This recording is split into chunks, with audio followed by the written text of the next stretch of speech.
de voturi exprimate, da?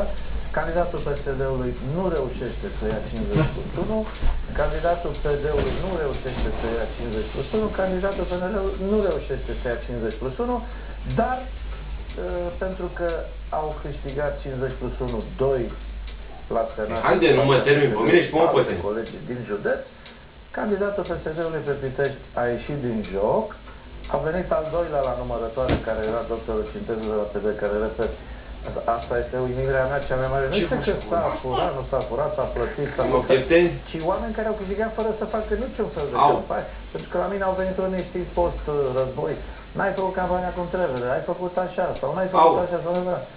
Să nu faci nimic și să câștigi un loc de senator. Asta veți vedea în Parlament că au intrat unii care... Deci cu 34 de voturi, de exemplu, e acel caz celebre. Înțelegi ce se întâmplă, bun. Până la coadă însă, pentru că PSD-ul nu reușește să facă în a face peste scorul partidului pe țară, 40 și ceva, atunci rămâne cu 2 senatori. Munca mea însă se duce prin ricoșeu fantastic doctorul Cintezu în care. Dar eu sunt mândru și fericit că toate voturile mele s-au dus la colegul de braț de Mircea Diaconul la Câmpul Lung, care chiar n-a fost fapt. Adică Cintezu cred că a fost foarte Mircea a trecut toată, având în timpul ăsta filmări la Arad. Și acum îl sunam în Germania, băi, e senator, să-ți mor de inimă, ce cum să fii senator? Bă, bine, asta este viața. El cu 10.000 de voturi, cu 14 ale mele, ajunge senator PNL de Argeș. Tati, vină încoace odată.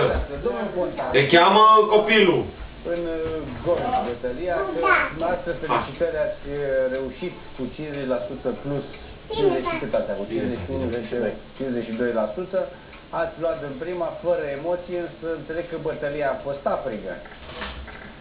Chiar dacă a fost foarte aprigă, în primul rând, eu vreau să-l felicit și pe domnul Călinescu și pe toți cei care au avut curaj să intre în băt.